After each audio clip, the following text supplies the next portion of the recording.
Hi, Daniel Robbins here. Just wanted to say, look, this is intense for me too, okay? And it's kind of terrifying.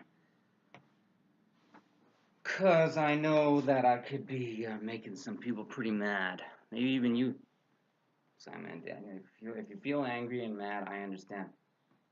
Look, Father's Day is coming up, okay? And it's apparent to me that I'm going to have to talk to my dad about something. I do not want to have to do that at all. By the way, guess I'll show you this for whatever it's worth, a little bit of artwork. You know how they say a picture's worth 1,000 words? Well, here's my understanding of the earth. So we got the flat, motionless plane of earth, foundations underneath, firmament of the heaven above, with the sun, moon, and stars in it. I understand that a lot of people won't agree with that, but I sure am thankful that somebody told me that. And friends don't let friends believe lies, okay? And I have no problem giving credit where it's due. When a calculation gives a certain result, then there's no way around that. But just wanted to read you some. It's where I'm at, okay? If you're feeling overwhelmed, well, join the club. Because, as I said, God is a terrible God. I'll be the first to admit that. Here we go. Psalm 38. Psalm of David. To bring to remembrance. O Lord, or Yahweh. Oh, rebuke me not in thy wrath, neither chasten me in thy hot displeasure, for thine arrows stick fast in me, and thy hand presseth me sore. There is no soundness in my flesh because of thine anger. Neither is there any rest in my bones because of my sin, for mine iniquities are gone over mine head. As an heavy burden, they are too heavy for me. My wounds stink and are corrupt because of my foolishness. I am troubled, I am bowed down greatly. I go mourning all the day long. For my loins are filled with a loathsome disease, and there is no soundness in my flesh. I am feeble and sore broken. I have roared by reason of the disquietness of my heart. Lord, or Adonai, all my desire is before thee, and my groaning is not hid from thee. My heart panteth, my strength faileth me, as for the light of mine eyes. It also is gone from me. My lovers and my friends stand aloof from my sore, and my kinsmen stand afar off. They also that seek after my life lay snares for me, and they that seek my hurt speak mischievous things and imagine deceits all the day long. But I as a deaf man heard not, and I was as a dumb man that openeth not his mouth. Thus I was as a man that heareth not, and in whose mouth are no reproofs. For in thee, O Lord, or Yahweh, do I hope. Thou wilt hear, O Lord, or Adonai, my God. For I said, hear me, lest otherwise they should rejoice over me. When my foot slippeth, they magnify themselves against me. For I am ready to halt, and my sorrow is continually before me. For I will declare mine iniquity.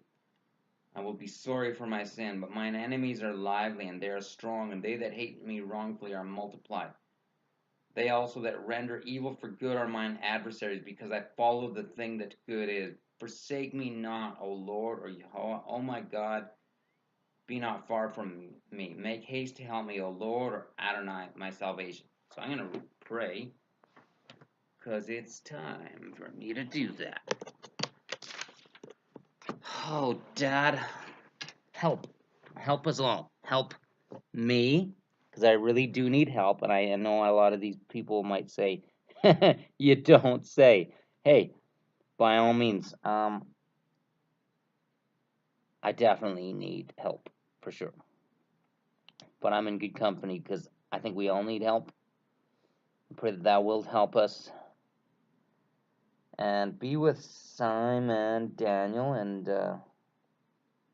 my subscribers. I have a lot of new subscribers, and they're not necessarily going to know what to think of what I've been saying. I don't know what to think of it. I'm hanging on for dear life with white knuckles and kind of terrified.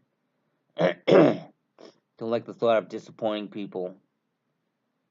But I do want the world saved. And I even want to save the world. I just do. With that, I'm going to continue my sermon, folks. I know I'm preaching, but wait a sec. Why would I say but? Okay, so I know I'm preaching, and I love it, but might take some getting used to. Okay? I'm going to read this, all right? Hebrews chapter 10. 11, verse 32. And what shall I more say? For the time would fail me to tell of Gideon, and of Barak, and of Samson, and of Jephthah, of David also, and Samuel, and of the prophets, who through faith subdued kingdoms, wrought righteousness, obtained promises, stopped the mouths of lions. That's us, Daniel. Quenched the violence of fire, escaped the edge of the sword, out of weakness were made strong, waxed valiant in fight, turned to flight the armies of the aliens. So there's aliens in the Bible. Women received their dead raised to life again, and others were tortured, not accepting deliverance that they might obtain a better resurrection. And others had trial of cruel mockings and scourgings. Yea, moreover, of bonds and imprisonment. They were stoned, they were sawn asunder, were tempted, were slain with the sword. They wandered about in sheepskins and goatskins, being destitute, afflicted, tormented, of whom the world was not worthy. They wandered in deserts and in mountains and in dens and caves of the earth. And all these, having obtained a good report through faith, received not the promise, God having provided or foreseen some better thing for us, that they without us should not be made perfect. I am a card-carrying perfectionist, and I must say, I would say that I'm proud of it, but I know that pride is not an option. So I just am a card-carrying perfectionist. It's terrible. It does kill you. But my 2 cents is don't let that stop you, because God will be with you. And Yeshua, who talked about being perfect, it killed him, but he didn't let that stop him. He said, straight is the gate and narrow is the way that leads to life, and few there be that find it. I am of the opinion that's not life just for me or for us, that's life for all of us. So I guess my challenge is, don't you want to be part of saving the world? Don't you want to be part of not just finding your own life when you lose it, but also helping other people to live? Because we're killing a lot of children, and that's a problem, and that really needs to stop. So it's a little bit more of my heart. So I wanted to say, oh, by the way, welcome to all these subscribers. And again, I said I was going to give credit where it was due, and I'll give it again. Thank you. Now, Simon, Daniel, you might be pretty mad. You might be thinking, who in the world is this? You might have been tempted to drop an F-bomb or two.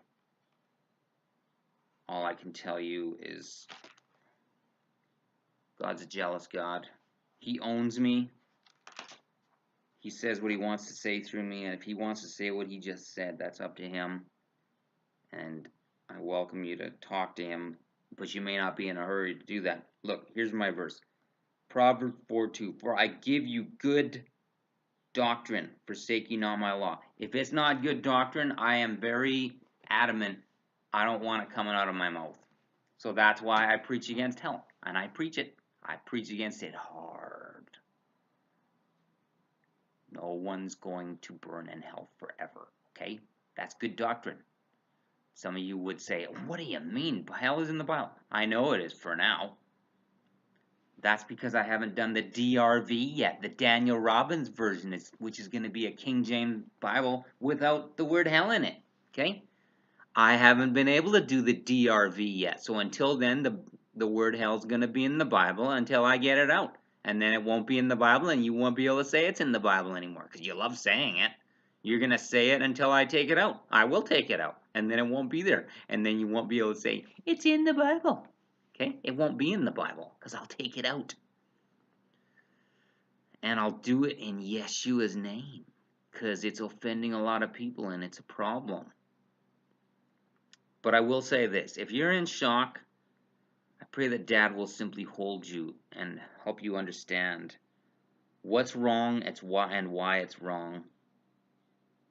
But again, I have no idea how I'm going to talk to my dad about this one matter. I'm really afraid.